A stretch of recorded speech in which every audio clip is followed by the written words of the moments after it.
the father, the son. This is all I can send you, Kal-El. It's not who I am underneath that defines me, but what I do. You want to get nuts? Come on, let's get nuts.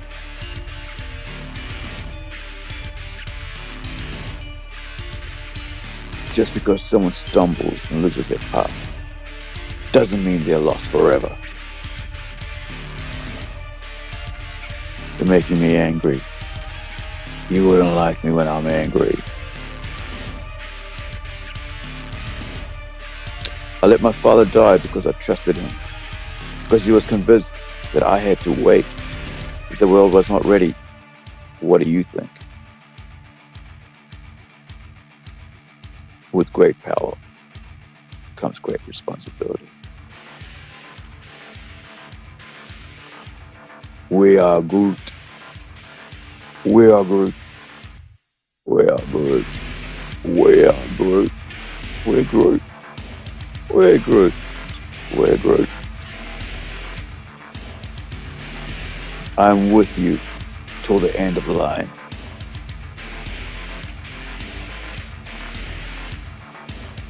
Tell me, do you believe? You will.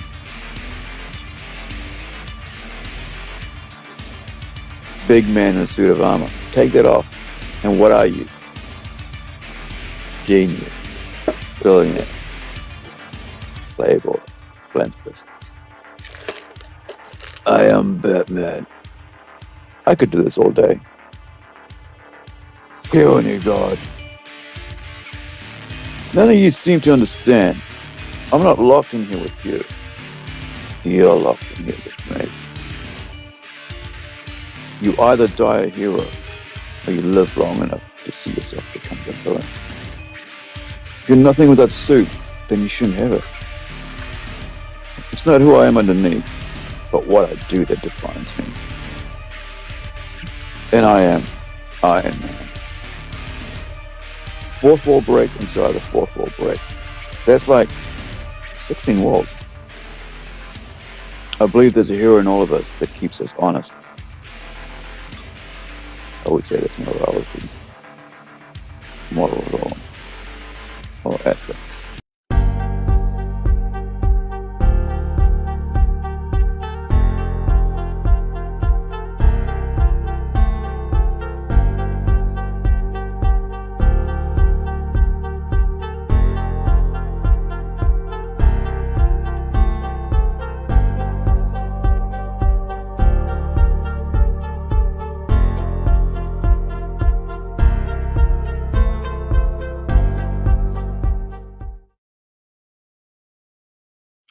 Hey guys, hopefully you guys can hear me and everything's all good.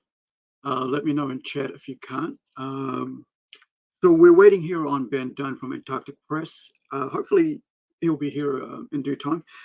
He is at a convention right now, and hopefully, all goes well. He'll be able to catch up with us soon.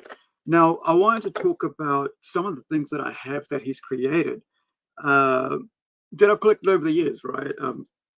As a fan of comic books, I like to have at least one release from a publisher, right? An independent publisher or major publisher, whatever, right? But I like to have one. So I have this. I have Areala Warrior Nun. I think this would be the first issue. Came out in '94. So if you really think about it, that's almost like, is that 29 years ago? Almost 30 odd years. And I'm sure, I am very sure, as a comic book writer, creator myself, that it did not, that wasn't when he created it in '94. It would have been a couple of years before that, or actually time to develop the character, the world, the universe that character is in. Now, let me just get that right. Still not getting right. Don't like not to be in center because it looks weird. Sorry about this thing. I was supposed to push it out, but I got stuck trying to sort out some DVDs. And the other thing is that a couple of months back, I think it might have been last year, I actually ended up getting the figure for it. I'm just so, I saw it and I was like, yes, I know this character. I know this character, right?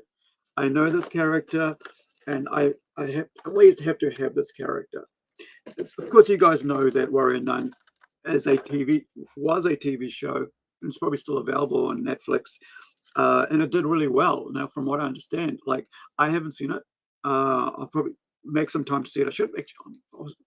I've forgotten all about it. I was supposed to see it before this, but then again, I don't like to discuss or interview my guests and know a lot about them beforehand, because I want to be able to come to you guys and say, hey, I'm just meeting this person for the first time as well. And you get to learn as I get to learn. Together we learn, right? And it's a cool thing. And hopefully, Ben will be here soon. Now, I thank you for your guys' support over these past few months, and trying to, make this into a thing, into a weekly thing, with a couple of shows, trying to find my footing, trying to figure out what I want to do with this, as a podcast or as a channel, really, because I'm not really that interesting in myself. I don't find myself very interesting. I do interesting things, but that doesn't mean I'm interesting, right? So I thought the best way to do something like a channel was to interview other people that are interesting, that I find interesting, people that you might find interesting, artists, creators, filmmakers, film producers. And like last week I interviewed Tom Kunkel, right? I want to show you an update on that, because I think it's very important to follow up on the awesome things that that happens from having guests on, like Tom Kunkel, like Ben, like Jeffrey Morris. So many people, right? I've had so many people on. This is our 15th show, I think. Is it? No, it's our 11th show. And we just got an update about this today, because I think it just ended a couple hours ago, and they reached their 66,000 initial goal. I'm so proud of being a part of actually, getting it promoted, getting it out there, showing my support. Because financially, I don't have the money to back certain things, right? I'm very, and sometimes I forget that I'm supposed to be backing something and I buy something else, like a normal person, right? And so I try to do my best, and the best I can do that is by share posts, by liking posts, by sharing the links, and showing support that way, or having the guests on to promote their projects. And I'm so excited about this, to see that this has been a success. And also the one prior to that, Jeffrey Morris, I heard back from, I think it's Maria, his PR person, media person, and she told me that, like, the initial thing of that, gosh, what was it called? Let me just bring that up. That has been successful as well, that's going ahead.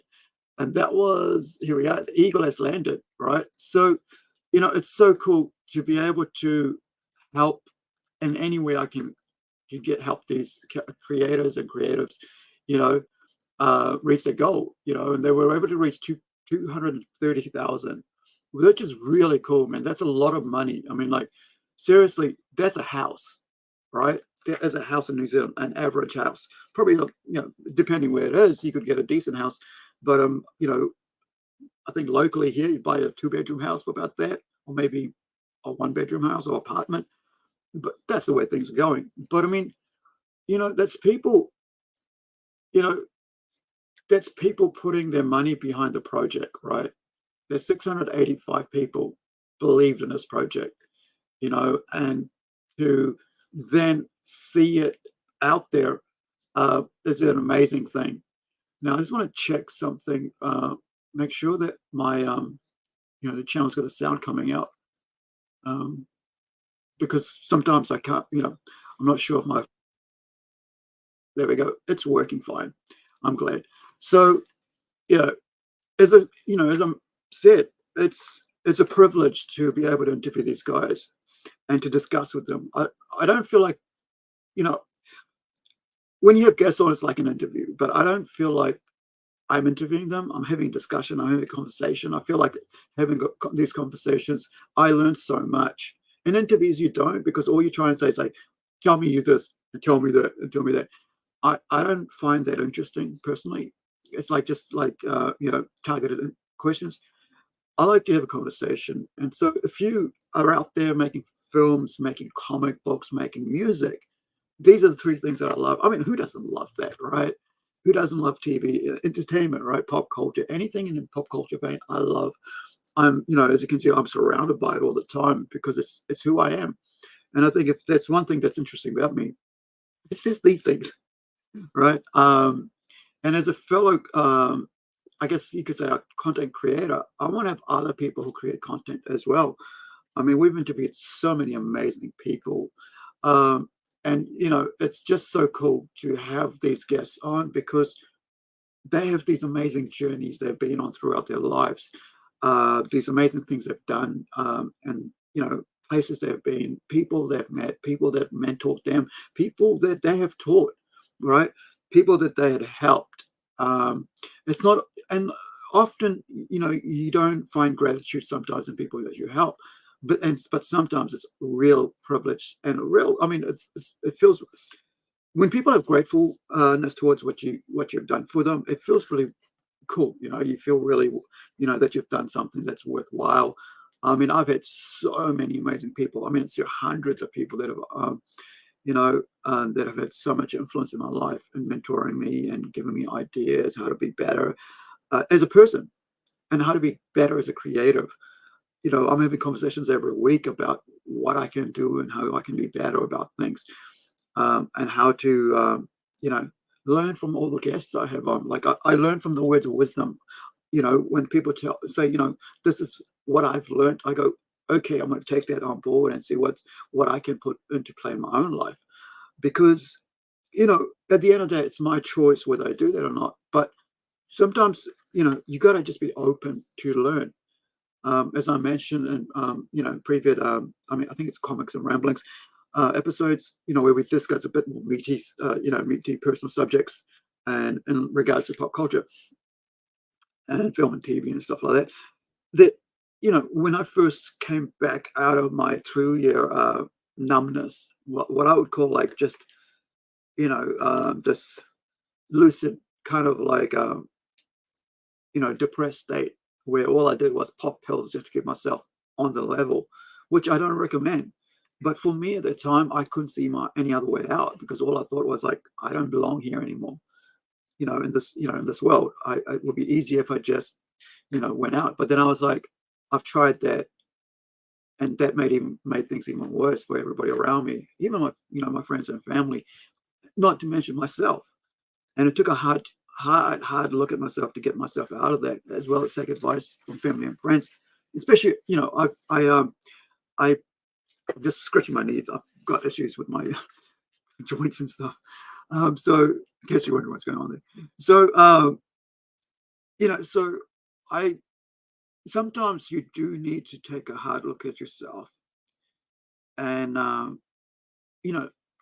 realize what's working for you or what isn't. You got to cut away things that is working for you and put, and delve into things that are working for you. Because if you want to be a better person, right, you can't just look to other things in other people's lives, how great they are doing. Oh, look, because that makes you more depressed if you're not in a stable place yourself.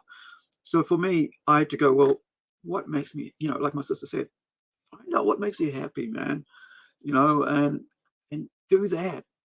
And I thought that was the greatest advice you could give to anybody, because that advice has made it possible for me to be coming in front of you people at these stage, like viewers, whatever you want to say, call yourselves, followers.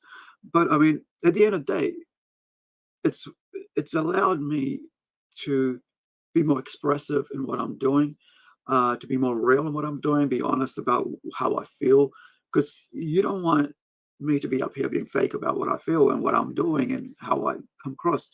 When I'm online, I try to be as honest as possible, and sometimes people might not like that because who wants the nitty gritty of people's lives. But I think, the thing is, there's enough people out there being fake about things, and dishonest about things. I just want to let you know how I feel, because you can take it as what it is. And that's why I want to bring this amazing guest to you guys on, especially this show, right? The pop show, right? Because there are amazing people out there. I mean, you look at Ben Dunn with his work, right? He's taken all the way to film now, right? His one creation, like, I mean, there's many creations, but this one creation has gotten so far, right? And it's just so cool. Like, I mean, I mean, I had to open because I wanted to see what it was like. But I feel like once I did open, I was like, I wish I hadn't opened it, because now where is that place?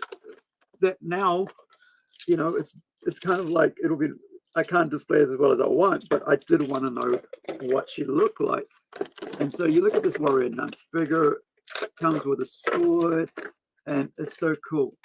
And we have Ben Dunn with us now. So just want to show that I do have welcome aboard, Ben. How are I you? apologize. Many apologies. I didn't realize I was supposed to be on today. I'm at a convention right now, and then I finally got back to the hotel, and I saw that you sent the link. I said, "Oh crap! Did I supposed to do that today?" So I thought, I hope I'm not too late. Many apologies. It's all fine. It's all fine. I knew that this was going to happen, so I just did a bit of intro. But look, this is my first comic that I got from you. Oh, nice. That's right? A good one. The 4 issue, and then I think last year or something, I found this come across online and on an auction, and I got that looks as like well. You got quite a bit there. Yeah, I mean, I just know Areala, right? And so I was like, yeah, I'm going to buy it, and I need this. And I'm a toy collector, right? So as well as a comic a little bit, creator. yeah, I can see that. And thank you so much, Ben. I really appreciate it. I mean, I appreciate it. I'm sorry. I should have gotten to you sooner, but I just had there was just tons of stuff going on, and I got to the hotel. I said, "Oh shit, I better get on there real quick." So it's all good, man. Before we start, I just want to say, what convention were you at? I'm at the Beaumont Comic Con. That's somewhere just outside of Houston and down in southeast Texas. Okay, how far is that from Borgia, Texas? So how far from where? Borgia, Texas. Because I've got a friend who lives in Borgia who's got a comic shop, who's got a toy and comic shop. Oh dang, I knew. I'm thinking if you're able to make the jump through there, you could check out 1.21 gigawatts in Borgia, Texas, right? And maybe drop some comics off for him to sell, because that'll be awesome. I'll send you a link for his store soon. Yeah, send me a link. Let me find out where it is. Gosh, now I forgot his name. Stuart, Big Stu. He's just opened a shop 6 months ago, and he's getting into comics now. And so I think, bringing you guys together would be great, to have an indie comic publisher in there as well, starting out. It'll be awesome. Sounds like fun. Yeah. All right. So as we start, I just want to introduce everybody to Plungecast. Thank you guys for coming to watch Plunge-POP with myself, Aru. Thank you. Press that subscribe button, share, and press that like button. I appreciate you guys for checking us out here. I'm sitting here in wonderful Whangarei, New Zealand, and across at Houston is Ben Dunn. Ben, I'm going to put you on solo, and I want you to introduce yourself and let people know who you're about, and then we'll get into meet and grind of things. Sure. What would you like to know? Just a short bio. Oh, a short bio. Let's see. Well, I started Antarctic Press in 1985. We've been in business continuously. We'll be celebrating our 40th anniversary in about 2 years, so we're happy with that. I created Ninja High School, which is my longest running series that I've done so far, currently approaching issue 200. And of course, I created Warrior Nun, which is now a Netflix show. And I'm currently an editor at Antarctic Press. I do a lot of the anthology titles, and I'm still doing Ninja High School.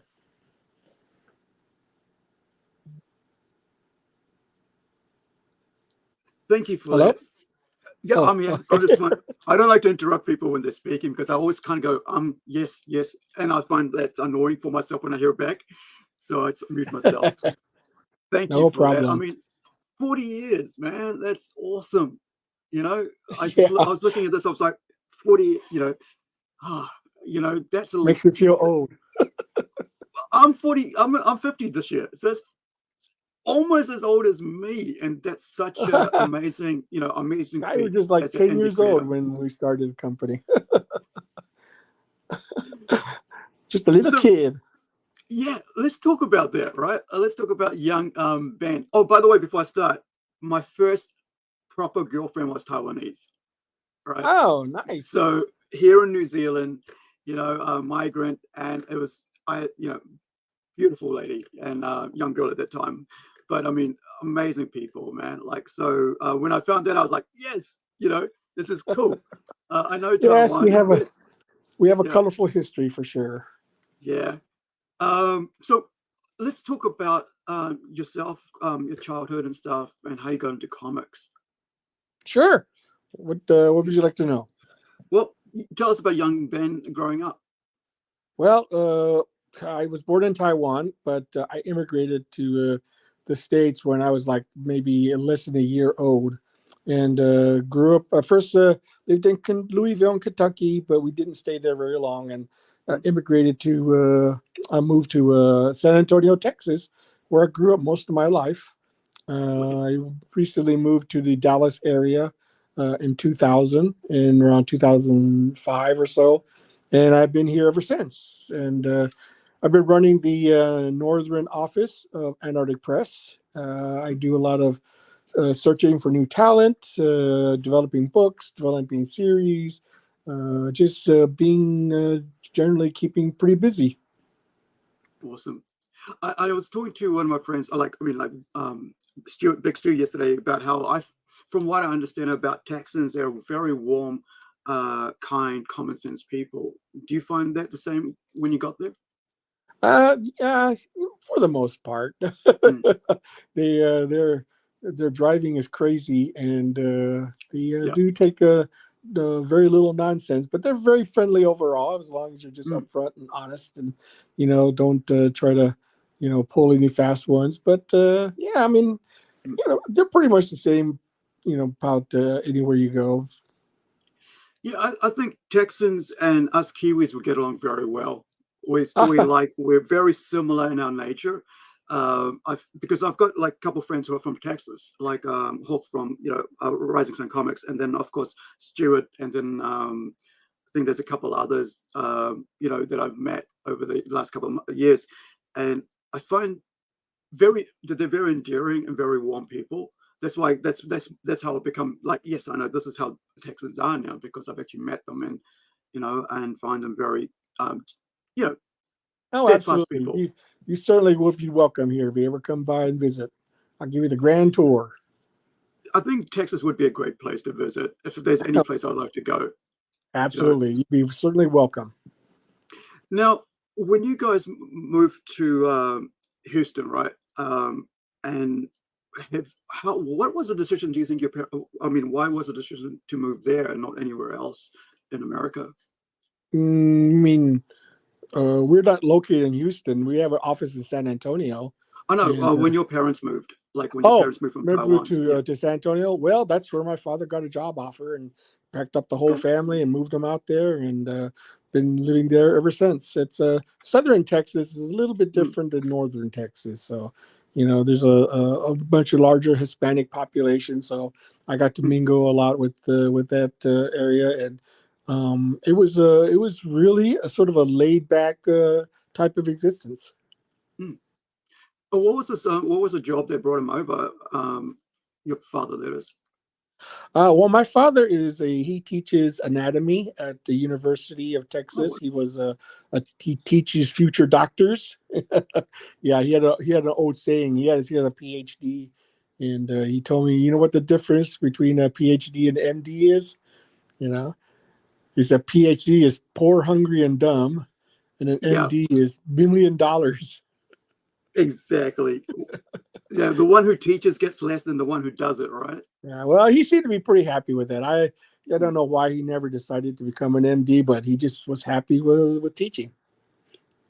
Now, I wonder if that's something that's had influence on your life as a teaching? Because like you said, you look out for other people and you go out looking for talent and stuff. Do you think your dad had that influence on you? Oh yeah, well, definitely. He's from the old country, so he Right. definitely had ideas of what was like legitimate and what was not legitimate.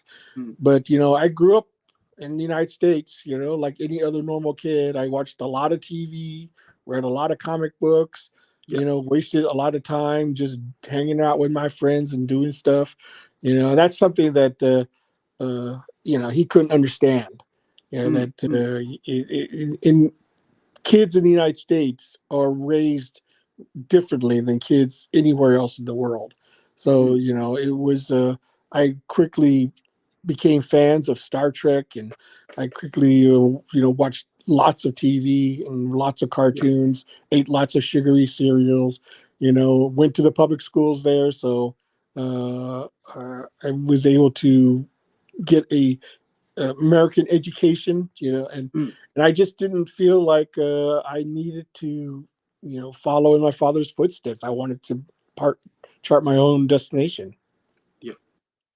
I understand that as well because like I'm similar in that vein. I never sort of stuck to one thing. I left home when I was 16, going on 17, and just friends were the more important thing than anything else and just did crazy stuff. But do you think that sort of helped you learn to, you know, what is it called?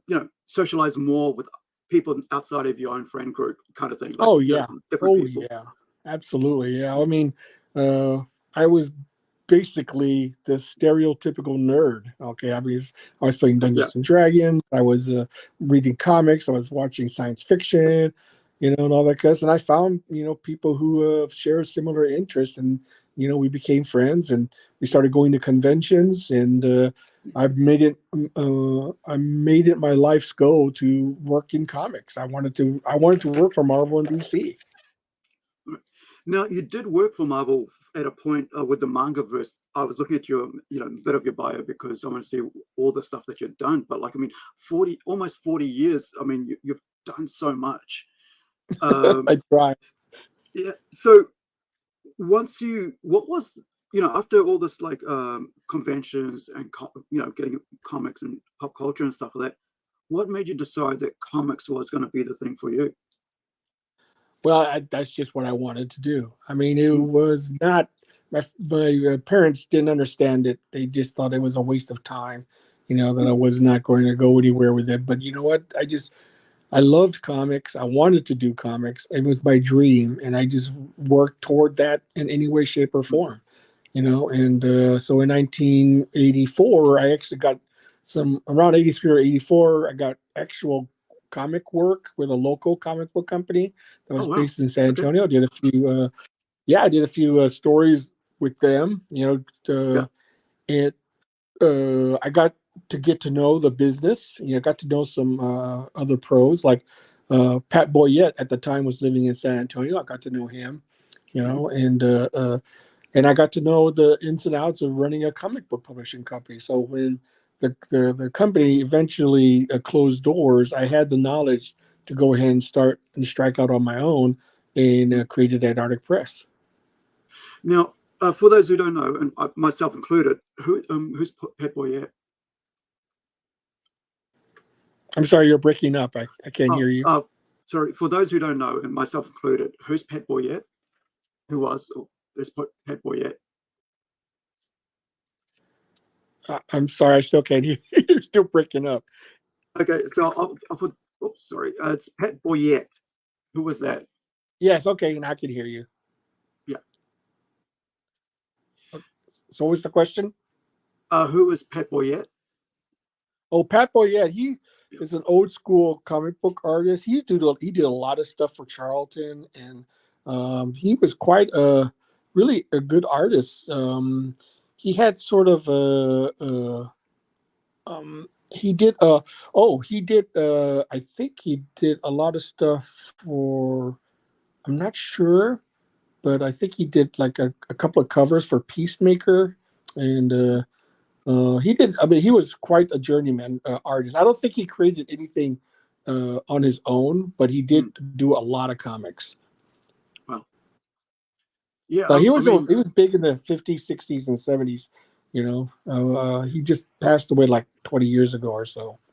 well, yeah, I mean, there's old school guys. I mean, like, you know, did a lot of work, right? They're workhorses, and I find that, yeah, some of the names I don't know, I might actually have the comics, you know, and that's so cool. I saw one of your posts just this past week about the guy who did the Mexican Spider-Man, that you Yes. just recently met.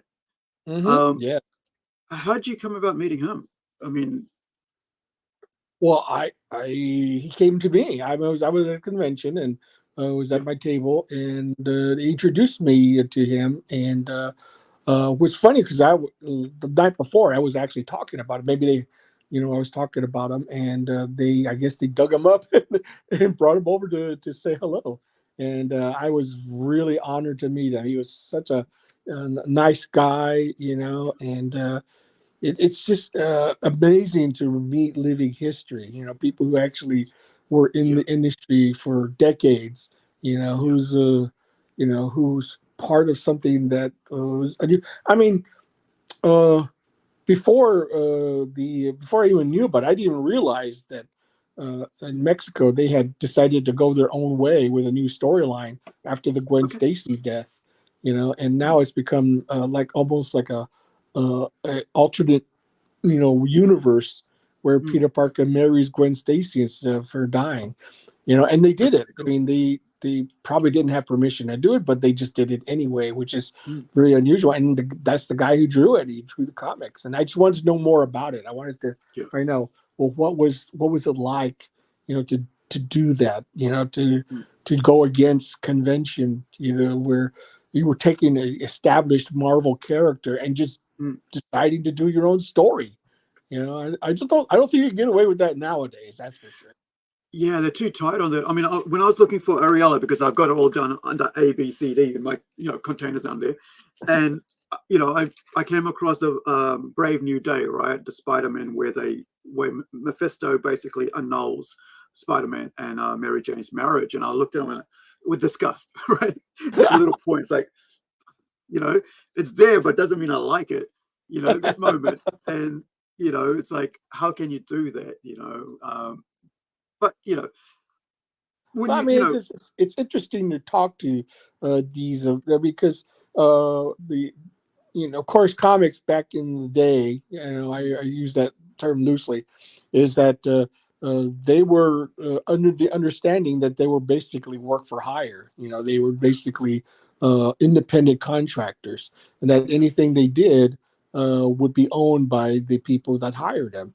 mm, There was no such thing as creator rights back then. I mean, there were a yeah, few people who would fight. There was a few exceptions, like Will Eisner, for mm, instance, made sure he kept the copyright for the spirit, but everybody else, they were hired to do a job. mm, They did the job, and they were expected not to, do anything else. It's like, a plumber would come in and fix your sink, and he wouldn't yeah, be expected royalties once you left, the sink. So that yeah. was the attitude. But the difference has been that things have. I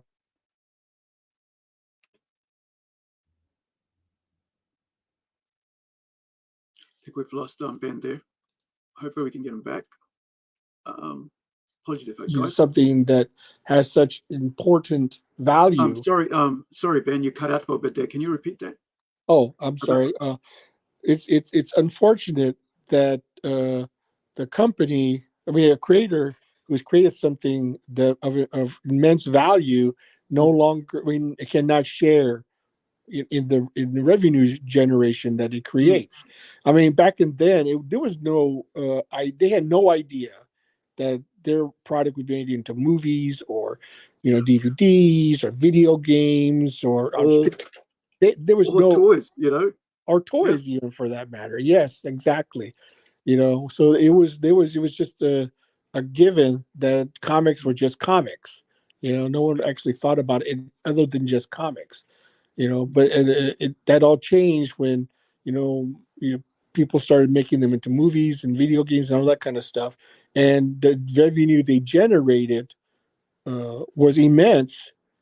And it just seemed only fair that the creator would get at least some compensation for the creation. But Hmm. unfortunately, the attitude has not changed much. I mean, it's changed a little, but it's still Yeah. pretty much, as it always has been.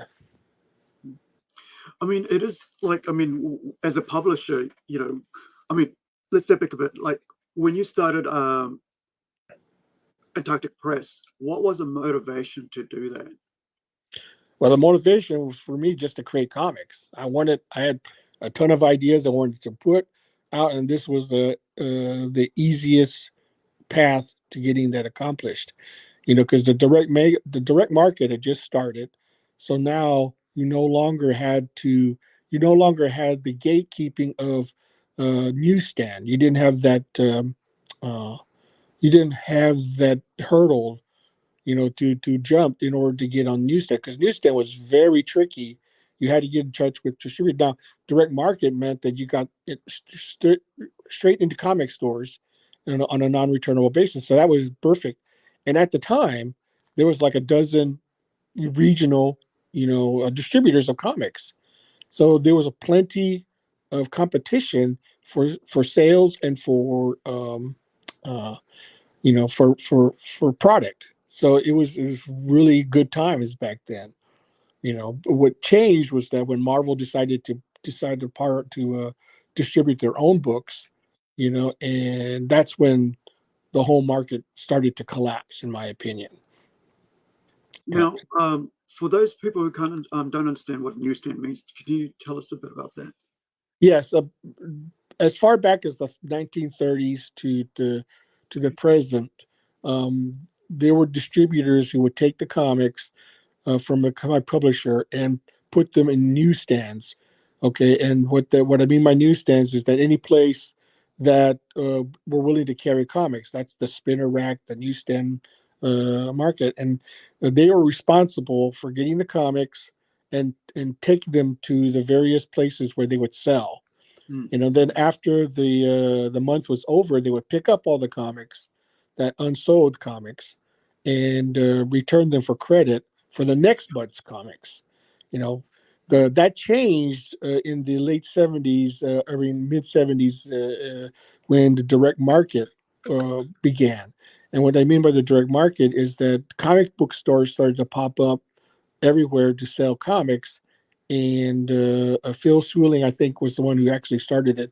Decided he convinced Marvel and DC to sell comics to him directly, so that he could put them into the comic book stores, Hmm. on a non-returnable basis.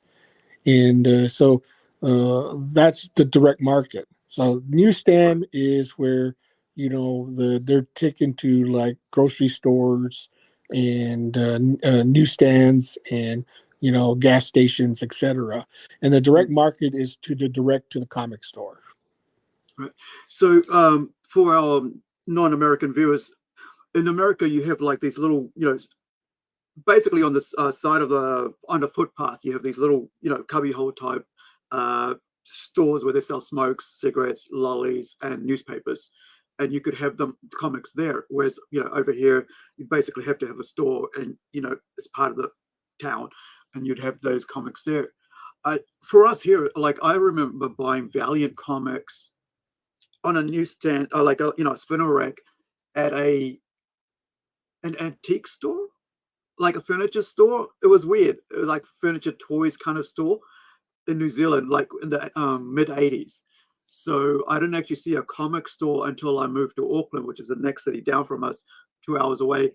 Actually 4 hours at that time, in Auckland, and where they actually had comic stores. But that was my first experience. Was like about probably Yeah. 5 years later. Yeah, and there was a lot of comic stores back in the 80s and 90s. I mean, it was really a huge market at the time, But unfortunately, now things have changed, and I'm not sure how long the direct market will last. So I'm hoping it'll stay around for a long time, but I mean, the way things are going, it's I'm not so sure. Was it tough to, starting out at the age that you started out, to try to talk to these guys to get your comics in there? No, it was actually pretty easy. Hmm. The thing is that at the time, you pretty much had to create an account. You contact the distributor, they would look at your offerings, and then they would decide whether to carry you or not. Now, fortunately for us, back in the mid '80s, there weren't a lot of comic book publishers. There just simply weren't. So they were. We were able to get in fairly easily through the many distributors that were. We had Capital, Diamond, of course. You had Heroes. There was a lot of other distributors too as well. So it was just a matter of them saying, "Yeah, we'll carry your book," and we just send in the information about the book and when it's supposed to be released, and they would put it in their catalog, and those catalogs would be sent out to their accounts, and they would order the book, and we would, when the time came, we printed it and shipped it to them, and they were responsible for shipping it to the store. I kind of just had a thought, like, I wonder if we need to get back to a place where all indie, Kickstarter type, Indiegogo, Fund My Comics, and whatever else is out there, you could have a catalog of those books a year, like 6 months after they've been released or something. They go into that catalog, and people, they can be sent out to comic stores or bookstores and say, here's all this, uh, you know, can you order off this, and maybe that will be a way to get comics from Kickstarter, crowdfunding sites onto stores, right? Without having to pay the high levies that you have to do with like Diamond and, probably other, big store, stuff like Penguin or whatever else is out there distributing comics right now. Well, yeah, I mean, of course you can do that. It's just a matter of having them accept your accept your material and whether or not they'll accept you as an account. Right. I'm not sure how difficult it is to do with Penguin or Lunar. My understanding is that they're pretty picky about who they pick up as new accounts. I mean, that definitely is a business model that we have been using ourselves. The thing about the new paradigm of using crowdfunding is that that's direct to consumer. Okay, Yeah. so the people who are supporting, I mean, who are buying comics through the crowdfunding model they go direct to the consumer, so they want the book. Now the difference between that and say the comic direct market is that they're put on stands. The comic book store orders it, they put it on a stand, and then they hope that a customer will come in, look at the comic, and pick it up and buy it. So it's not direct to consumer. It's more or less just, you are hoping that someone will pick up and buy it. But the big difference is that there's the what you call the casual view, where customers who come to the comic store will see the comic, and may not pick it up, but they'll at least see the comic on the stand, and hopefully will decide to pick it up. So my idea behind that is, like, if you, like, an artist cannot, like a comic producer on crowdfunding cannot survive on just that one comic coming out at that time. Maybe 10,000, 20,000. A lot of that's overheads and stuff. But once it's out there now, if you save a bit of money, you could like then print off, and now you'll be able to put that in the local store. I mean, even if it's your own local store that you're in the city of, and you go, hey, like I could go in there and like promote it by just, hey, I've got a bunch of comics. Would you like to have a night where I come in, or a day, and I can sign some comics, show off some work, sell off some whatever's left over in my printing, right? And that will help garner more income for that creator, because I think this the 6 months, every 6 months you get your comic out there. There's a long period where if you don't get that, because the reason I say this is because I saw something that Niobe put up about, like, Larry put up about somebody else talking about how it's about the money, right? At the end of the day, people are producing comics for the money because they're trying to live off what they love, and you can't kind of like put that aside. Okay, it's art, but like there is a 50-50 kind of thing where like, hey, I need to get this out there to get more money to produce more. That's how I see comics, right? If I'm doing one comic, it allows me to make some money off that to do another comic that I want to do as well. But and the store seems to be the way that will allow to kind of like be a bit more financial support if you're able to get it out there. What do you think about that? Well, it's yes. I mean, it is a comic business, and you should treat it like a business. I mean, the thing about the crowdfunding, and this is what I think is the new dynamic that I think works better. Is that yes, crowdfund your comic on your own. So that you can recover whatever costs that it takes for you to create that comic. Hmm. Whether it's paying yourself or hiring people to create the comic for you. Once the comic has been paid for, through crowdfunding, then you could take the same comic that you've already created, then offer it to the direct market. Because you've already done the work. The work's already been paid for. Basically, what you're doing with the direct market is allowing that comic to get a much wider exposure, and get more income for work that's already done. So it's a win-win in my opinion. The only way you could lose is if your comic doesn't get successfully funded, or you end up doing it and you still lose money. So. Yeah, I mean, whenever we do our podcast, I just say, if you're creative, you got to learn business, right? I mean, what was it like for you for like, at 10 years old, learning the business, starting that, how did you go about learning the business? Well, at 10 years old, I was not worried about business. I was just worried about reading comics, reading comics and eating cereal and watching cartoons on Saturday morning was my priority. I really didn't seriously start thinking about comics until I was in high school, when I was about 15 or 16 years old, and I hang out with a group of my friends, and we would produce our own comics, in school. We would trade, read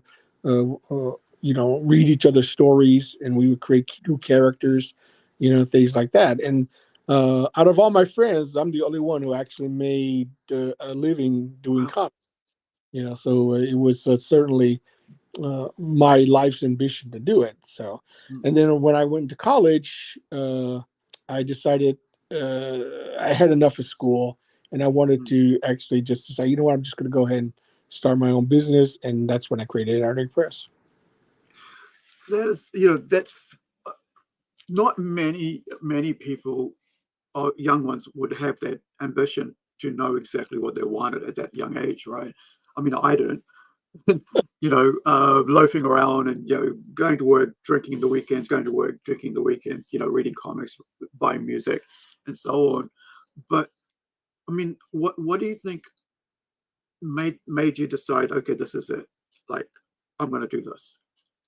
Well, what made me decide was that when I was in college, college sucked, and I didn't want to stay in college. I was through with school. I just didn't want to deal with that anymore. So I decided, I can draw, I can write.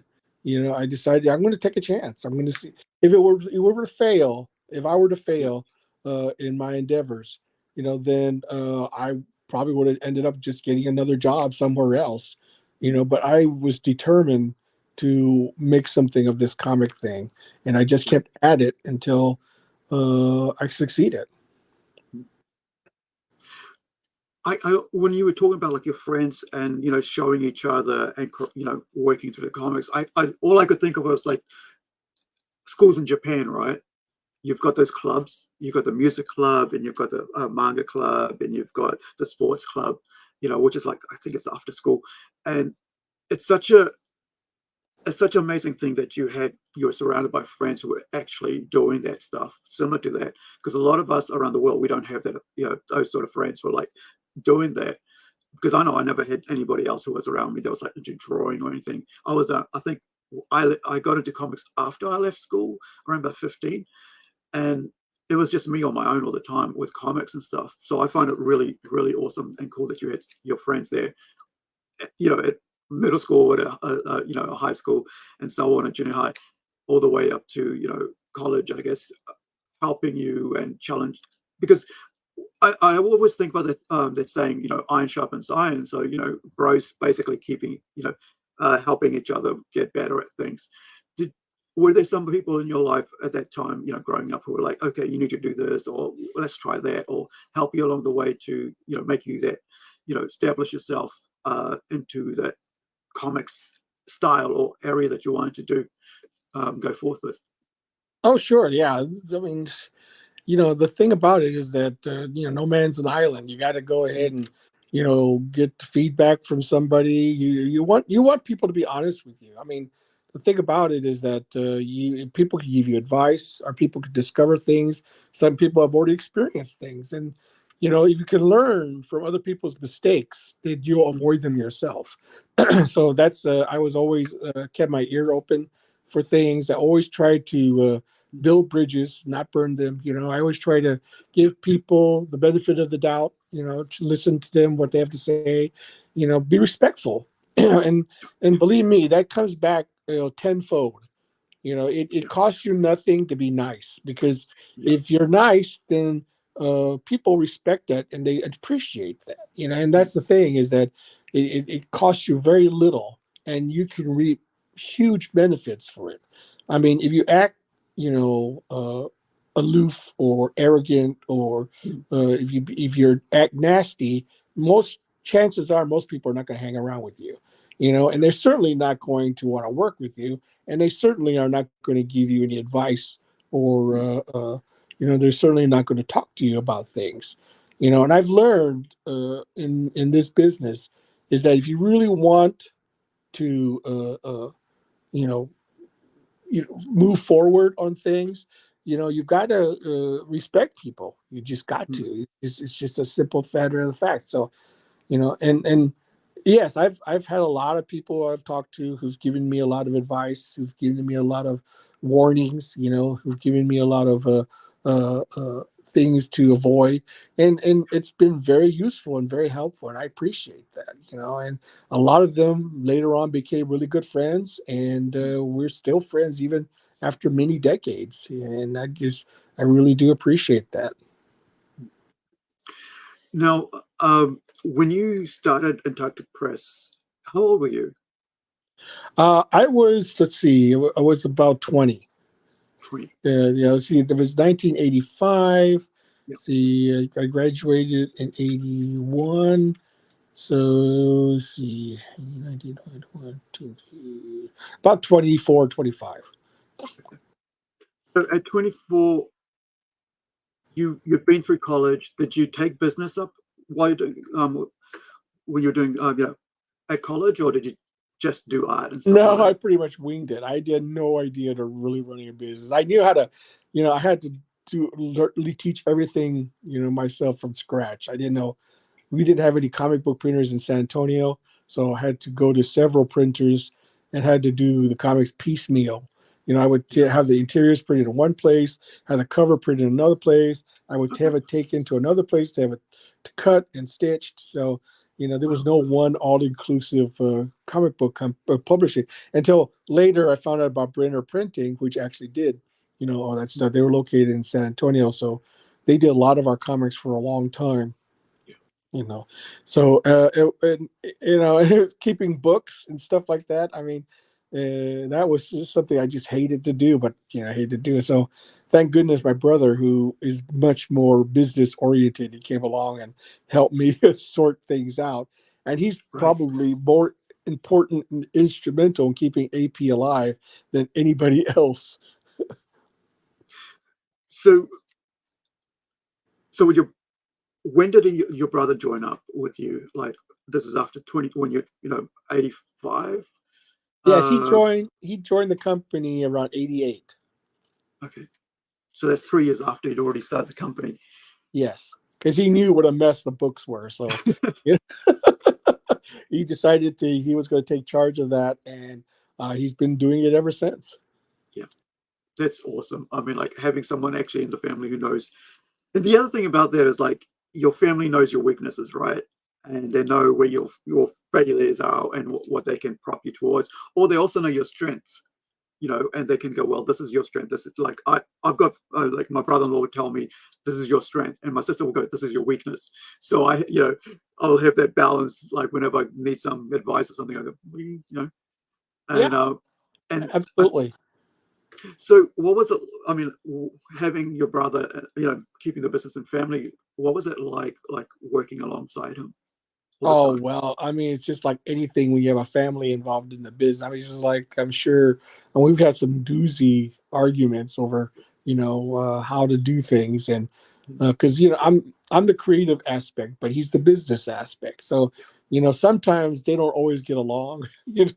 Yeah, I want to do something, but there's no money in it, yeah, or it's too expensive, or how can we, and he's always worried about this comic didn't sell as well as it should mm, have. So, we're going to be short this month. I mean, it took a lot of finagling to keep the company afloat. I mean, there yeah, was several times the company almost was on the verge of bankruptcy, but somehow we yeah, pulled out of it. yeah. I think a lot of people in the creative field don't understand how hard it is to actually be in the comics field, right, and publishing. And I think because they have this idea that there's always money available.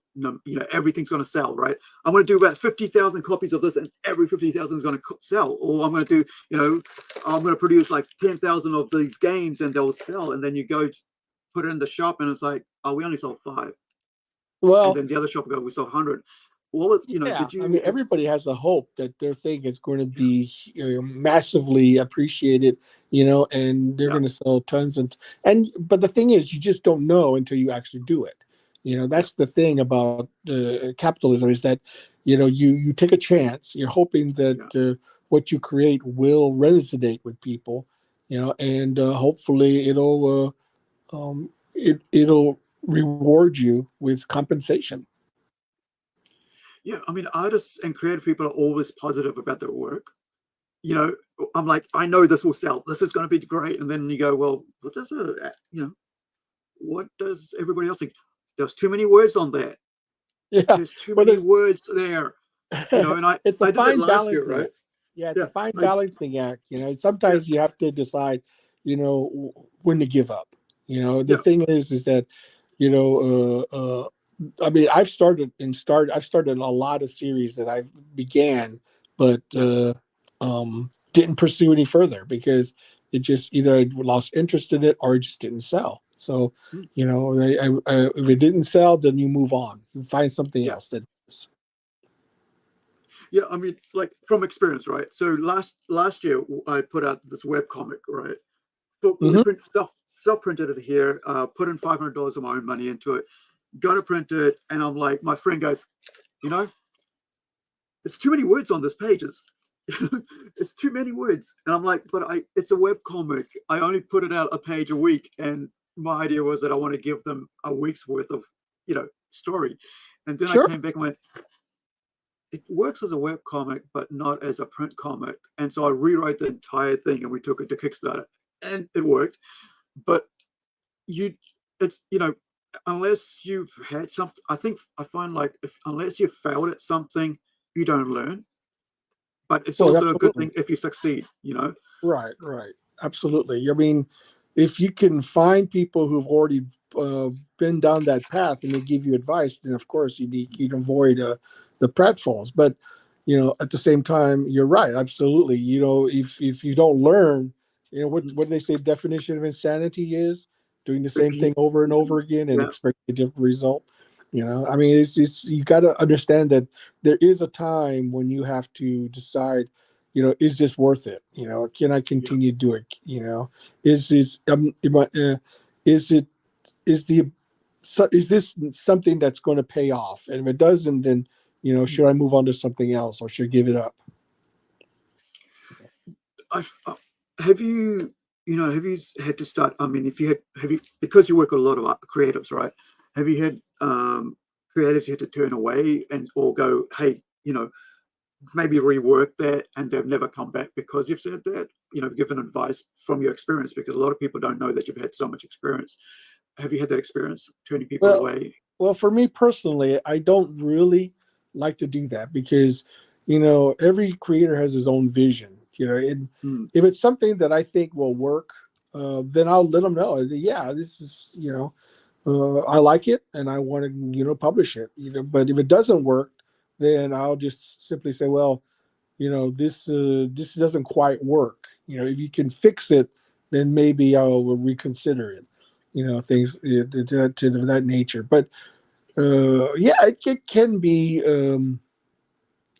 be difficult to assess, what a creator is doing because every creative work is unique.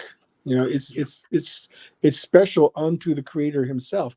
And be it far from me, okay, an outsider, I can only go by what I judge by how I feel about it. I can't criticize you for the work, but I can tell you how I feel about it. And this way you come to an understanding that, maybe it's not for me, or maybe this is something that I really like, and that's where that's where I have to balance, my feelings with, pragmatism. Yeah. So now you've been, like, your brother comes on board in 1988. How does the book start working, or do you guys start fixing issues, or whatever you might have had shortfalls in the business? What was his influence upon the business about that point? Well, my brother's influence was that he kept the books, and the thing about it is that a lot of things he took care of that I probably would have screwed up. He kept the track of the sales, he kept track of how much it cost, he kept track of taxes, he kept track of the utilities, the rent, supplies, all that stuff he kept track of, and because of that we were able to run a very efficient, business where we knew whether we were losing money or not. And that's sometimes is really important, is whether you're losing money or not. Because if you're losing money, then you're doing something wrong. Okay, you're obviously doing something wrong. So, and if you're making money, then you're doing something right, and you keep on doing that thing that's right. So the thing about comics is that it's a roller coaster ride. There are times you're going to do well, and then there are times you're going to flop miserably. You just can't predict.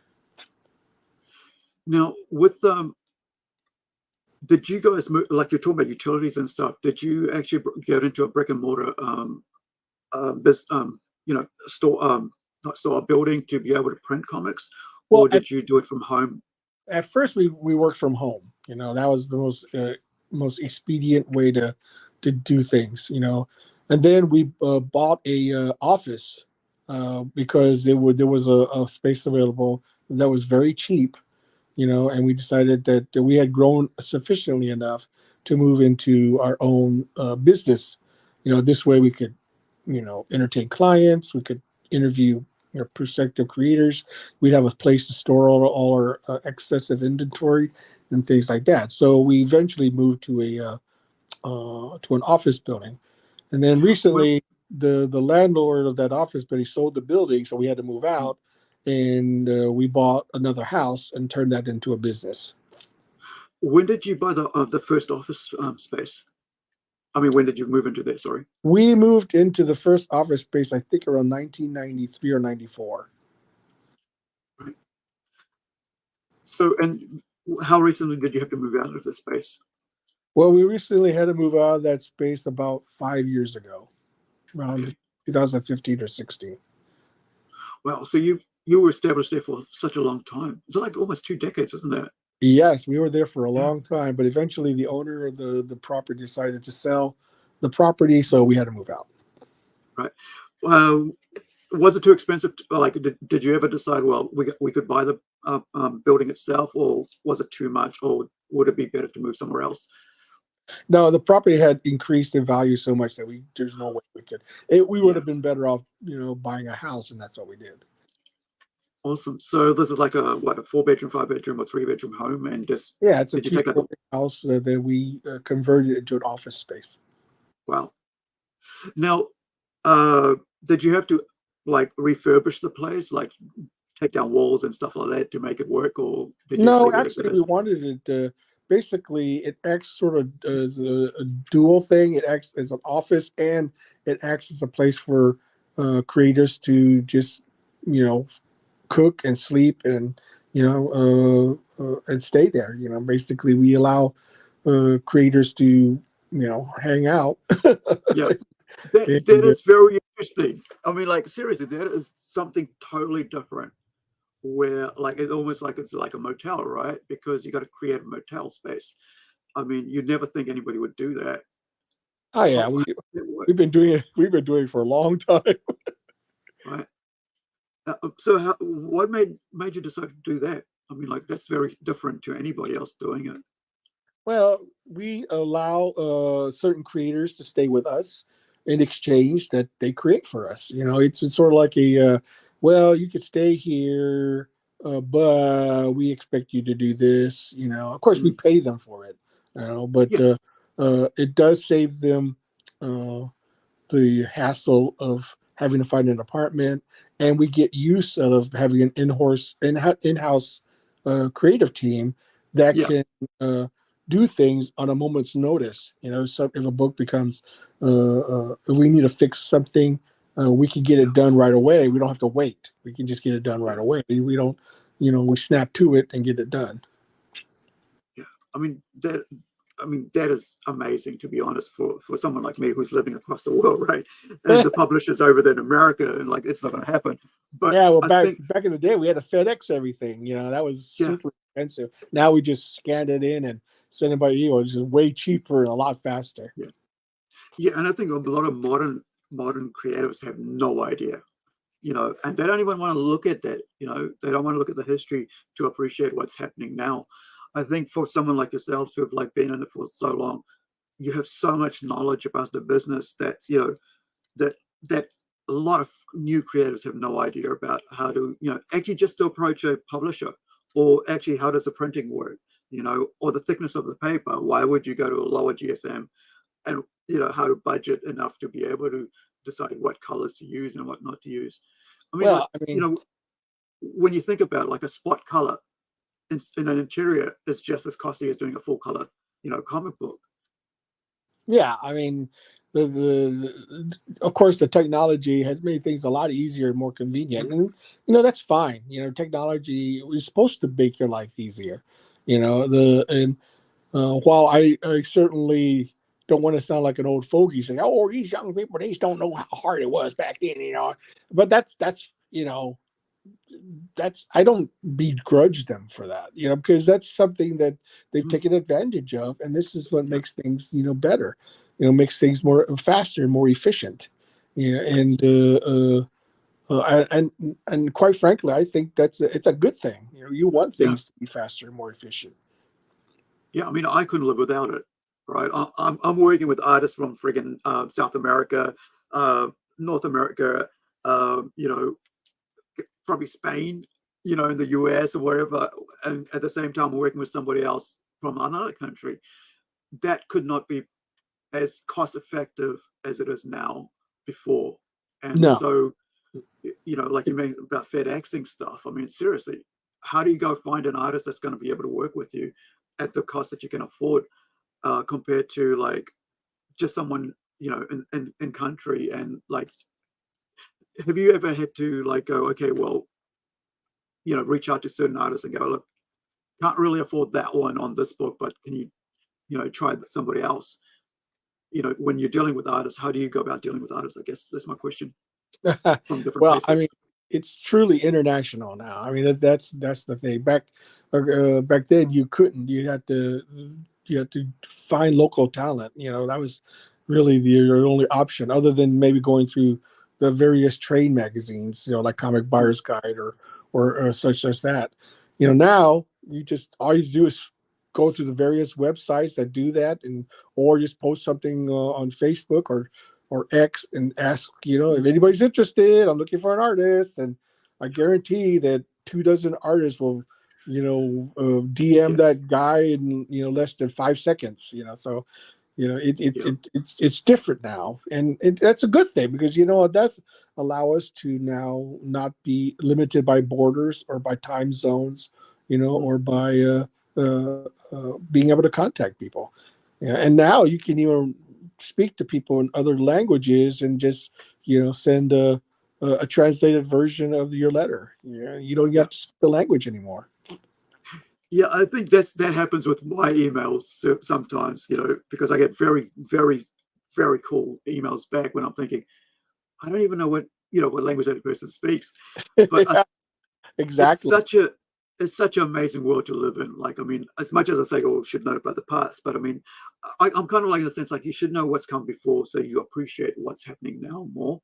I mean, you look at technology, like something like Clip Studio Paint, it's called now, stuff like that. When, in the old days, you're just pen and paper, or photocopy and stuff. And now you can just do it all there. Like, I use that for lettering and design work. And I'm going, when I didn't have it, right? 2007, it was just me and my mouse. That's how I was drawing. And now I can just design all the logos and all the bubbles on the Sure, screen. Um, absolutely. I mean, the technology is there, but it still yeah, takes a human mind to come up with the idea, and that is yeah, where that's the most important thing, is the idea. yeah, Because you can use all the technology in the world you want, but if your idea, it has to come from an idea, and if it doesn't come from there, then it's all just a bunch of you know tools. mm. Which kind of leads me to the next question. I think it's talking about ideas and stuff. What do you think about, or have you heard someone approach you with AI art and saying, I want to do a comic using AI art? And what is your, have you had to make a decision on that, or what are your stance on that?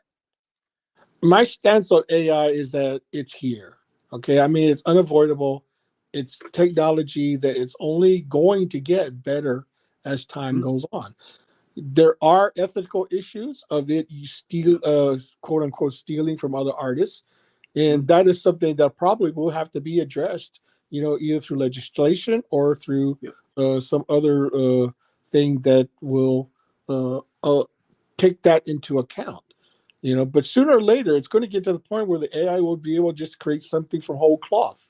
Yeah. The thing about it is that you can teach an AI to do a thing Mm, specifically for you. Like if you're an artist and you want to teach an AI to draw like you, yeah. okay, is that any different than Yeah. coloring on computer, or lettering on computer? I mean, the, I am of the mindset that Mm, it's here and it's unavoidable. You can either adapt, or you can ignore it. You have mm, that choice. You have that right to ignore it. But mm.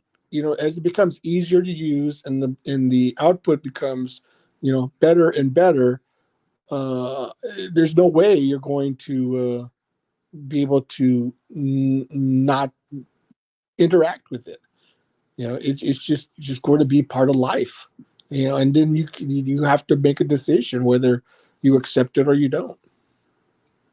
I was like, when you were just saying that, teaching an AI to do it like you do it, like I thought, you know, a little while back, I mean, a couple of decades back, you could like speak and the keyboard would type it, right? Type out what you're speaking. And now it's like, when you take that in board, it's like, I could put on all my tens of thousands of pages of work over the last 30 years into this AI and say, I want you to take this new story that I want to write in my style, using the way I speak, using the way I would tell a story, and produce these, make this into this, and then I'll go and edit.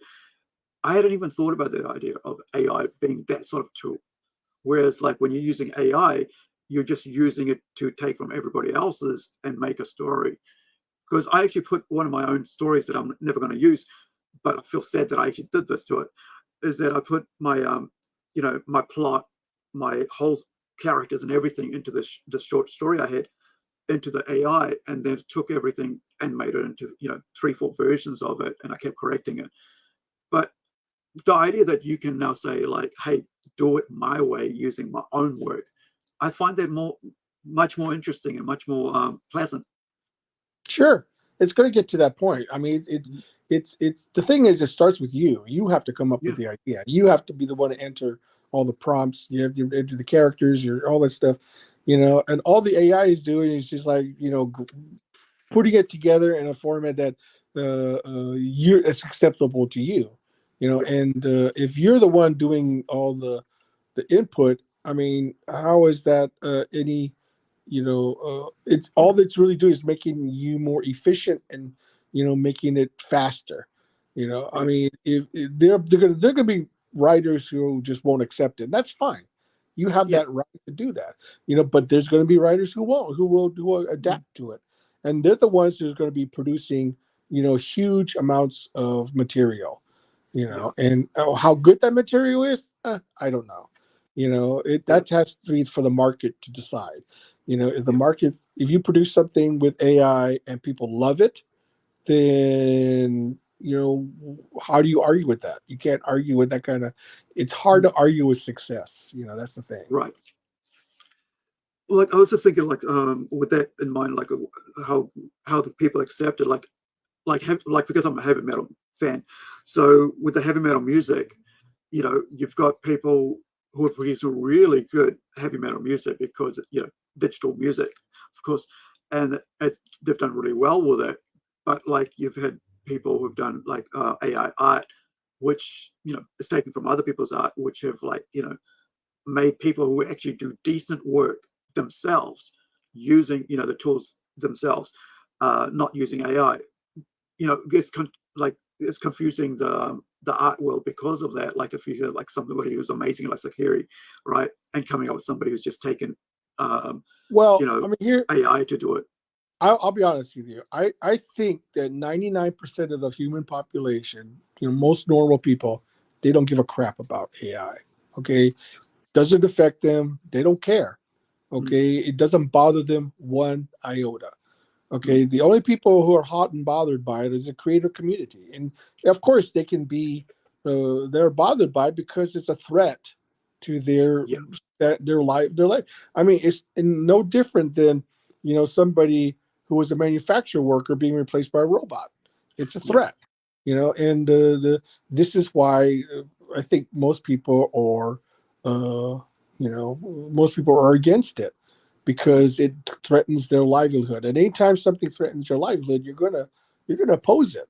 That's just a natural order of things. But what are you going to do to fight it? Okay, the thing is, the technology is here. The only thing you can do is say, boycott it, don't use it. It says, good luck with that. Okay, it's here. It can be used. People use it all the time now. It's being done it's being done on a regular basis. Once it's accepted by 99% of the human population, where does that leave you? Well, even 51%, right? Even 51%. Yeah, you don't even have to be 99. Even 51% of the population accepts it. Where does that leave you? And you have the choice. You can choose not to use it. If you can show that you're better at it than any AI, then prove it. Right. Go out there and show people, hey, it's like, getting a mass-produced car, as opposed to a handcrafted Lamborghini, where everything is meticulously handmade, but, I'll be happy with a Ford, Right. If it works, right? All you wanted to do is if it works and if it's safe.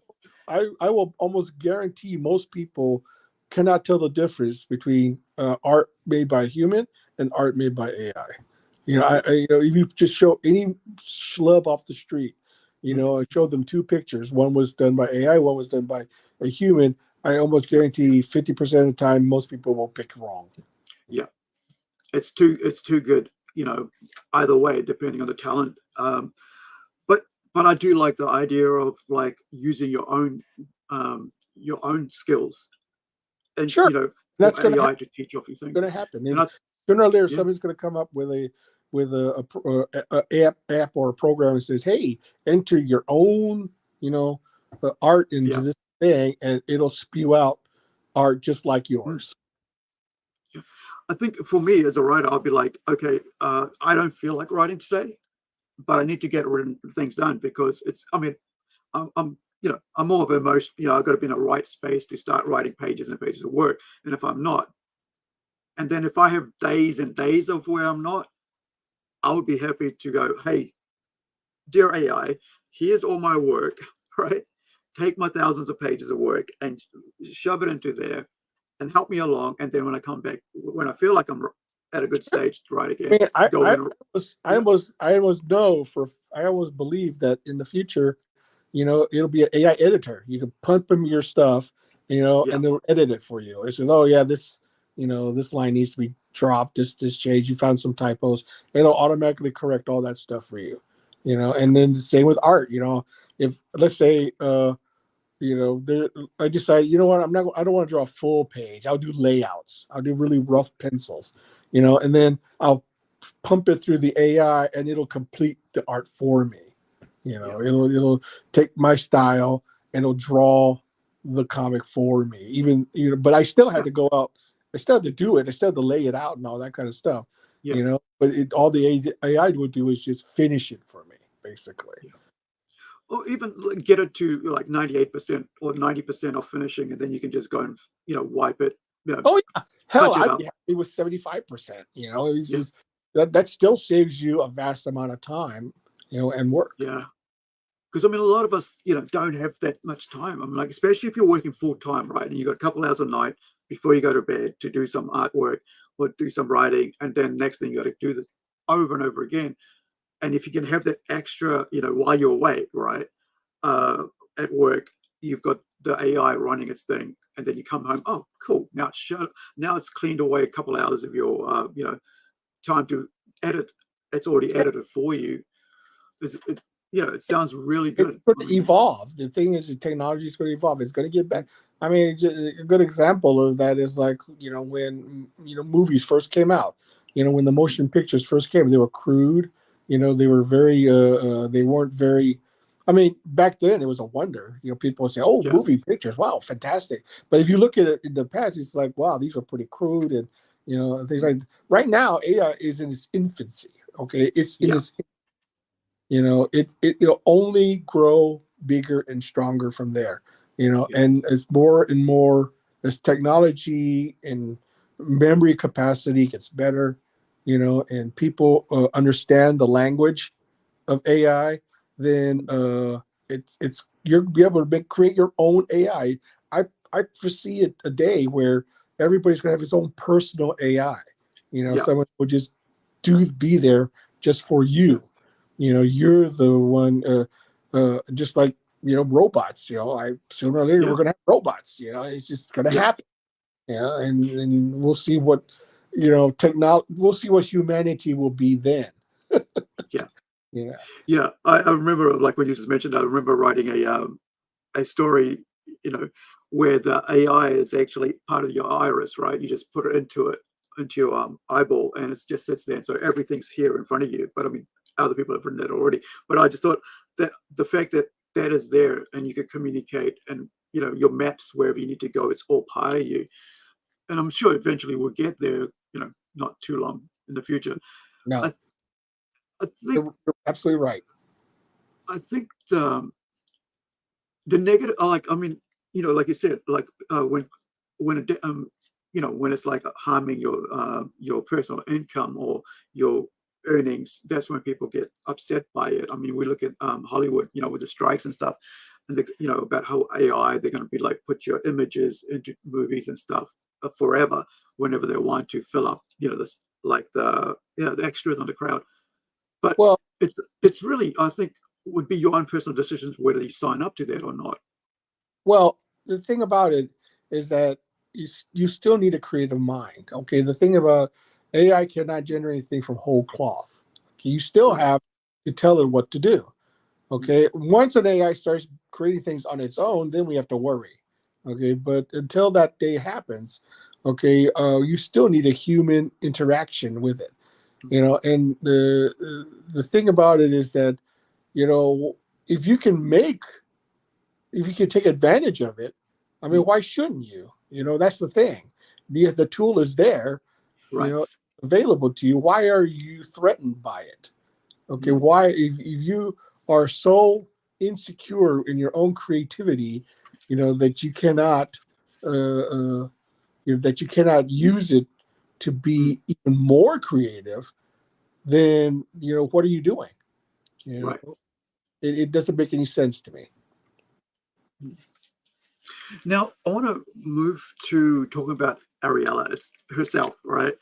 How she came about and where it's going, and because you've got a competition on it at the moment, right, as well. So tell us about the birth of Areala and, you know, the warrior nun and how it got to where it's gotten to, and what was the process, you know, because I know like it came out in 94, but I'm sure, you know, you started way before then, right, coming up with the idea and stuff. Well, it actually started with the birth of the bad girl, with the Lady Death. You know, things like Mm. comics like Lady Death it becoming really popular, and then everybody was starting to do their own version of the bad girl. You know, and of course, with comics, when there's a success, you know, just like in movies, you everyone's trying to copy that success. You know, try to Right. create a version in order to see if lightning will strike twice.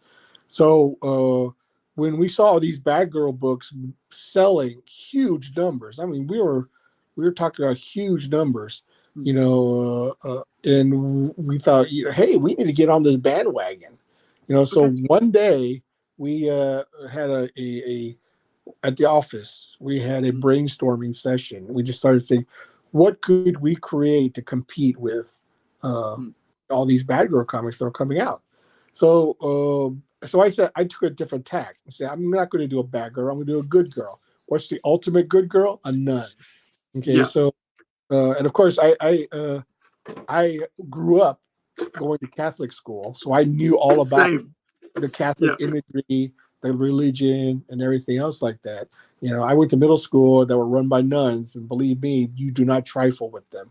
You No. know, and that got me thinking. He says, why wouldn't they fight evil if they were like basically superheroes? You know, Yeah. so I made nuns superheroes. You know, and I got I got the spark when I saw a um, a news story about a group of nuns that taught themselves martial arts. You Right. know, never occurred to me that hey, nuns could kick ass. You know, so and I thought the whole imagery also was sort of like antithetical of what a nun's supposed to be.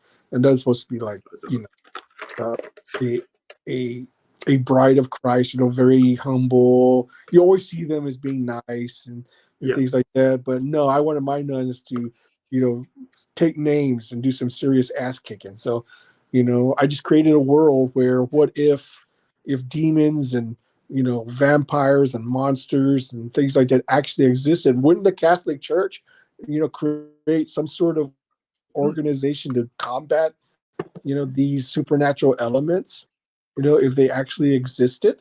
So that's where I came up with the idea of doing the warrior knight. I mean, I went through a lot of names and iterations. I guys Yeah. called it Sister Sanguine, I did Sister Bloodshed, Sister, you know, Yeah. I said sister. And I said, you know what, that's the obvious tack, so I decided that I would go with great, you know, so I said Battle Nun, you know, and I finally settled on Warrior Nun because it seemed to fit what Yeah. she stands for. I mean, she's a warrior of Christ. So Yeah. it only made sense to me that she be called Warrior Nun. So that's how. And then the Areala part came about because I just, you know, thought it was just a weird name. So I just thought that seemed to fit. So Yeah. I went with that. It's such a. I mean, it's been a while since I've read it, right? But I've read it, and I've read a couple of the other ones. But Well, I'll be honest with you, it is definitely a product of the '90s. So yeah. you take it with a grain of salt. So how long was the process of actually from like conception to actually saying, okay, yes, here she is now? How long did that take you? Oh, from the idea took about a weekend. Okay, but they actually do the comic took about 20 or 30 days. And we were just this is also the infancy of computer coloring, so I really took advantage of that. I taught myself how to do Photoshop and everything else, and this was back when memory was expensive. So we Yeah, we I mean, when you're looking at it, you can see where the colors come in from the computers compared yeah, to we were just learning it. yeah, Yeah, and we were at back then people you know we're dealing nowadays with terabytes of memory. I mean, we were yeah, lucky. We were lucky. yeah, We had 50 megabytes. It's like, yeah. wow, that was a lot of memory back then. It was huge. You could freaking. I think it was like what uh gosh, I remember going from like a 500 megabyte Well, memory to now I have like about 12 gigs. yeah, I It's mean, crazy. everyone knew back then that Photoshop Yeah, was a memory hog. I mean, you couldn't run yeah, anything else, while Photoshop was running. So, yeah. yeah, it was not a multitask uh, uh, program for sure. So a weekend and 30 days from concept to getting the story out, or was it a bit longer than that, do you think? No, it was about that long, and then we Wow. decided once it was completed, we solicited, and the numbers were outstanding. These were like Okay. one of the best-selling Antarctic Press books we ever Mm, done. So we knew we were onto something, mm. and we just kept at it. And Warrior Nun ran for close to 10 or 15 years before I sold it to Avatar Comics. Right. So I think I've read the Avatar ones as well. So when they, because it's so, what was the process about? I mean, after 15 years of writing this thing, what was the decision to like, okay, we're gonna sell it to Avatar? What was the decision beyond selling it to Avatar? Well, at the time, the book was waning. People were the sales were not as healthy as they were in the past, and I had family issues that were economic, so I had to make a decision to go ahead and sell it. And they made an offer, which I thought was very fair, so I sold it to Avatar Comics. Now, so are you still, are you still named as the creator of her, or Yes, that was one of the provisions in the right, contract was that I had to be listed as the creator. right? Now, with that, even having sold her off like that, is there any revenue, like ongoing revenue, you get from that, or is it just theirs? No, it was a complete. I sold all the rights, so I don't get any Right. revenue. I don't get any residuals from any of the Netflix series. I don't get Mm, anything. Basically, they get everything. I right. all I am is basically maybe a creative consultant, and I still get screen credit. Right. Now, with creative consultants, that's a paid, paid stipends, right? No, I don't get No. paid for it, but I do get a free trip to. I do get a free trip on the first day of shooting, so at least that's something. Awesome. Yeah, I just with that in mind, with the movies coming up and stuff, are you still allowed to like having sold it, do anything with Areala? I don't do anything personally. All I do is I still do commissions of a Right. character, and when the people who are doing the movie ask me to do some sort of promotional thing, I'm more than willing to help out with that. Awesome. Now you are what was I was reading here? You are running a competition right now. Is that to do with yourself? Or I mean, there is a competition out there to redesign the Halo in the upcoming Warrior and continuation. Now, is that part of what you're doing, or there's somebody No, else? that is the production company entirely. They asked me to participate in this contest, and I said, Yeah, of course, yes, and so they're the ones actually running it. I don't know anything other than providing a video of myself to promote it and right. actually doing the contest art. Awesome. Now, is this is a paid contest, or is it just like is it prizes for it, or is it just like I have no idea. All I know is that. Uh, All I know is that I'm supposed to do the artwork for it, the prize artwork, and that's about it. Now, you've got a Kickstarter coming out now, but there's also a Kickstarter with Niobe Comics with Niobe crossover with Penguina. Now, Yes. Penguina is one of the other characters. I just want to, let me just check I've got the link for it so I can share that with folks here. Let me find, it's on Kickstarter or is it Indiegogo? It's on Kickstarter. Okay, let's do a search for Niobe. Niobe. There we go. All right, guys, I'm going to share this since we've got, and I'm getting Ben to talk about Penguina because I don't know that much about Penguina, to be honest. I know a bit about Niobe because I've interviewed Larry.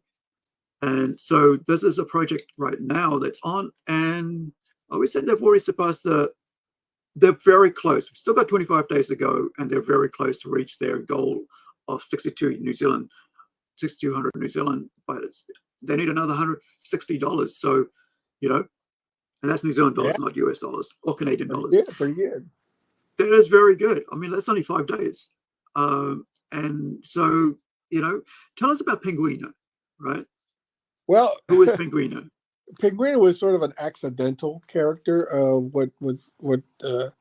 One day we had a business meeting, and I said, you know, we need some sort of identity, you know, for our company, you know, because we've been in business for so long, and we've done so many varied comics, but we've never really had a mascot or identity. I say, you know what, we should do, should create one. So I created this girl character in a penguin outfit, and I posted it on my Facebook page. Said, hey, our new mascot, Penguina, you know, with no intention really of doing anything other than she would just be a representative of our company, you know. But I got so much fan art, I got so much positive feedback on the character. I said, "Huh, there's just something here." You know, if she's eliciting such a visceral response from our fans, you know, maybe we should do something with her. So we made the decision to go ahead and make her into a real character, and that's where it took off from there.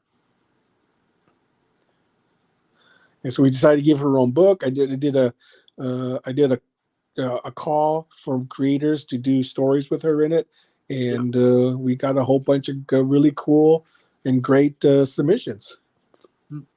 So this is her with the yellow headband here, right? With the black jacket. Mm-hmm. That's Larry's doing. He wanted to give her sort of a real world look. Yeah. So is this? Oh, that's her there with Is that is her little thing at the back with the penguins, or is that something different? Is this Larry's doing as well? Yeah, well, actually, that's the Nichelle Fraga's idea, but he adapted it for Penguina. Yeah. I mean, Larry's such a classy dude. With the way he does marketing and stuff. And was this his idea or was this your idea to do a crossover? Well, we had created something called the Superverse, which is basically a way for creators who are part of it to basically let other creators borrow their characters, you know. Right. And Larry wanted to do a Penguina one. He asked me if he could do it. I said, yeah, sure, go ahead, you know. Yeah. And this is the result of that. And the thing about it is that I always think that to build community is probably our biggest strength. If we can actually just get indie creators together, I mean, why shouldn't we? Why, you know, my idea for the Superverse was that it would be the largest shared universe in comics ever, you know, because I want to be able to allow anybody who owns their own character to cross over, you know, into another creator's comic if they want to. Right. So you got Savage Sin and other stuff here as well. Is that part of his? Oh, that is. Yeah, I remembered right. That was part of his world with with Larry's comics. So, what is the idea behind the character herself? Well, her origin is that she was rocketed from another dimension into ours, and she was raised by a samurai penguin. She landed in the Antarctic. She was raised by a samurai penguin, and then when she came of age, she was told to go to the human world and do good. And so that's basically her origin story. And right now, originally her powers were that she could read a comic book and she could adapt the powers of that comic book. But that sort of changed slightly because of other creators, and quite frankly, we don't know really what to do with her. And I figure over time, eventually it'll be solidified into something a little bit more concrete.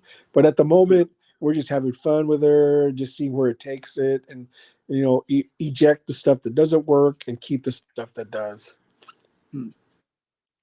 There's all the trial and error and process of actually it's pretty much a trial and error. Exactly. I mean, that's what makes it fun, though. You add a little, everyone adds a little bit to it, and create something a little bit more unique. Now, tell us a bit about Ninja High School, because I know that's one of your longest running ones, and I don't personally know anything about that because, like you said, bad girls that I like bad girls, so Sure.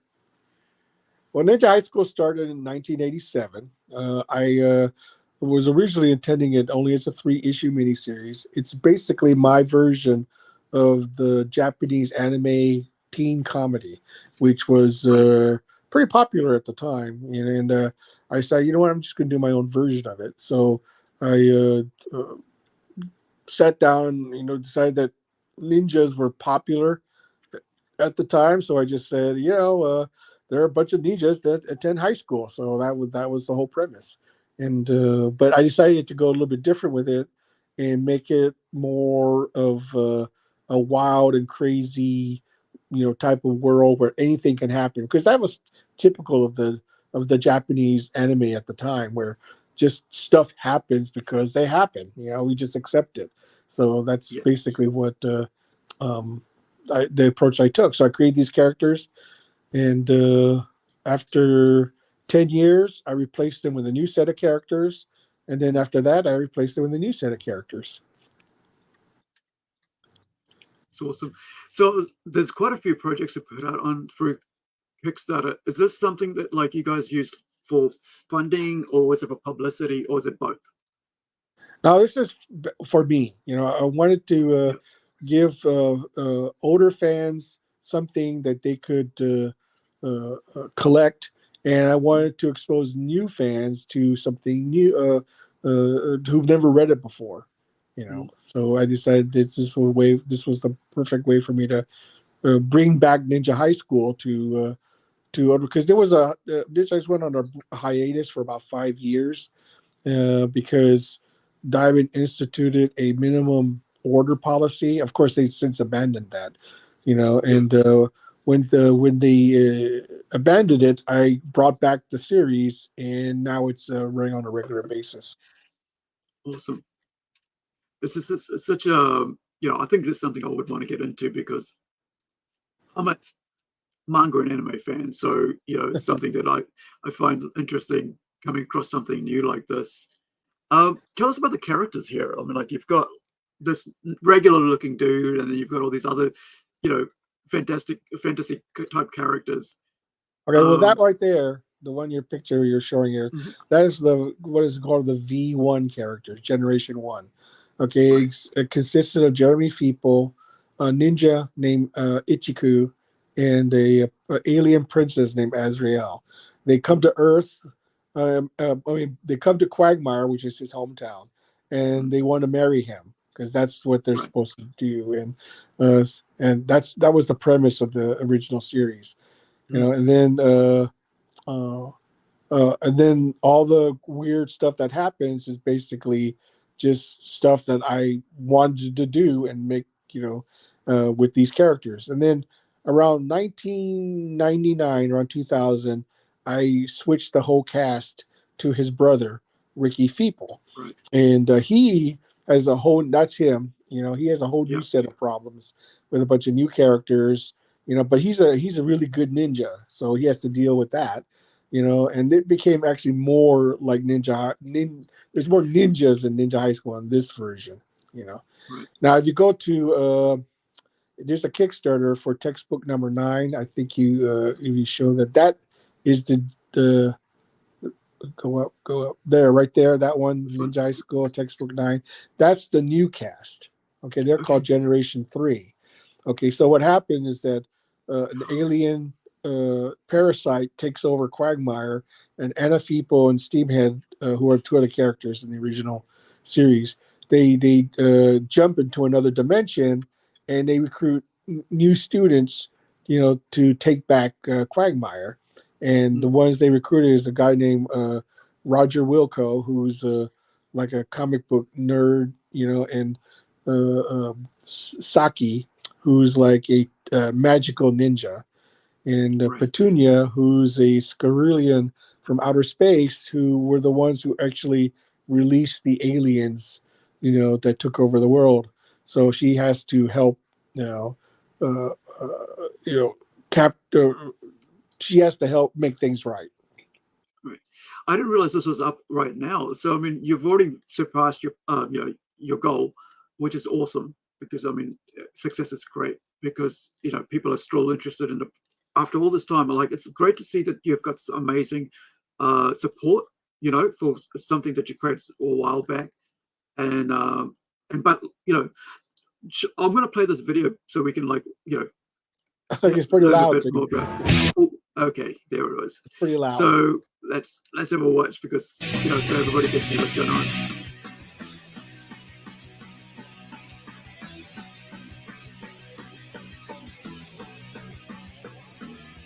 Welcome to my pretty school. You cannot see classmates. They can do super communication. You're gonna know people summer vacation. Rolling Star, Lolly. Rolling Star, Lolly. Rolling Star, Lolly.